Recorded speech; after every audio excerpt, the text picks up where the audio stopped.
Hello, Christian men in distinction. Today we are on Proverbs 6, verses 6 through 11, and it states, "Go to the ant, lazy man, consider her ways and be wise, who having no guide, overseer, or ruler, provides her bread in the summer, gathers her food in the harvest. How long will you lie down, O lazy man? When will you arise out of your sleep?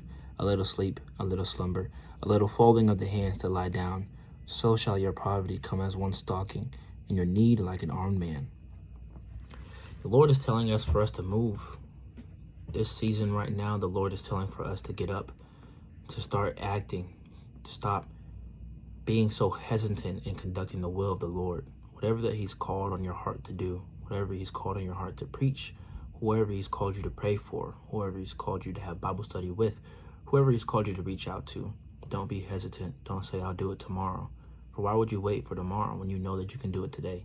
Don't say, "I'll start reading Proverbs or Psalms or Habakkuk tomorrow. I'll just give it some time. I'll, just go ahead and do anything else besides knowing what the Lord has put on your heart to do." Saying that you'll have tomorrow, for tomorrow isn't promised. For us to get outside of our comfort zones and to get out of our beds, to get out of our chairs, and to knowing that there's a greater thing, there's a purpose, there's a calling on our lives, that there is more than just the things of the earth, our earthly matters, but knowing that there are spiritual matters to attend to, and vice versa.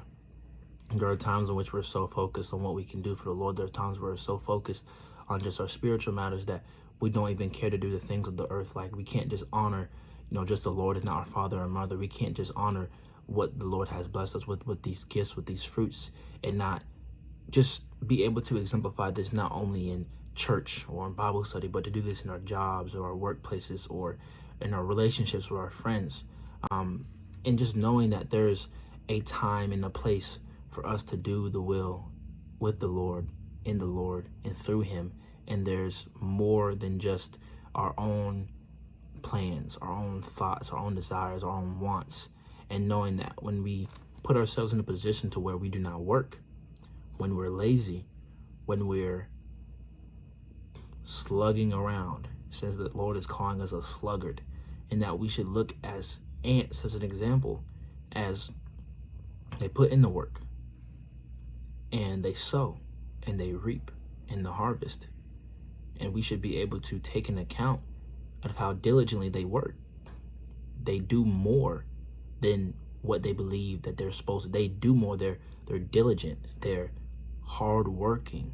And that whenever we are lazy, whenever that we're sluggish, when we hesitate, when we're fearful, or whatever the case may be, we subject ourselves to the enemy. And the enemy can come in all sorts of ways. But in this text, he's saying that the enemy will come as poverty. Like, he'll be like a thief, a robber. And in unexpected ways, he'll come to us when we're lazy, and he'll snatch everything that we've gained, everything that we've worked for, everything that we've put forth effort, everything that we've made our hands dirty with when we're lazy. And so, brothers, I'm praying and I'm encouraging you that in any area in your life into where you need to give the Lord more, when you have to be sacrificing your time, your plans, your thoughts, your desires, your goals for what the Lord has ordained for you, I'm praying that you'll see that there is more than life than just what you want.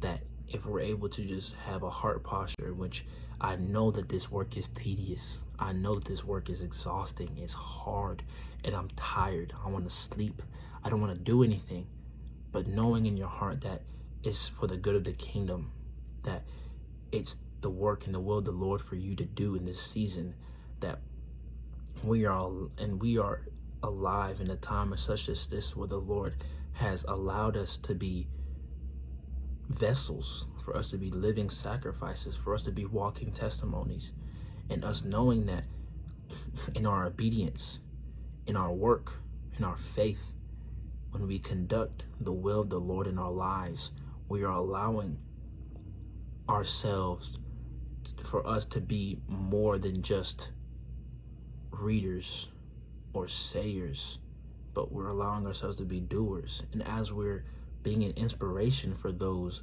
non-believers, when we're being inspiration for those who want that same type of faith as we have, as we're blessed to have. It's a privilege to be able to be called a child of God, a son of God, a daughter of the Most High. It's a privilege. And as we're walking in this obedience, when we're walking in the word of the Lord, we're able to have the hem of our robe out for those so they can touch it and they can be healed, so they can be delivered. And knowing that this is more than just us. This isn't for us.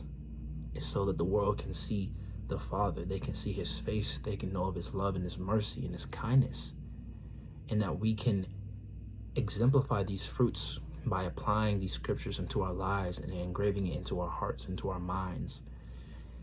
And so, brothers, I pray that this was able to edify you. I pray that you were able to receive anything from this. And I pray that as you continue forward in your day, that you'll find areas into your life to where you can work harder, you can work more diligent, that you can work and sacrifice your flesh so that your spirit can be inclined, and knowing that you are doing the work of the Lord and that he will sustain you through it all.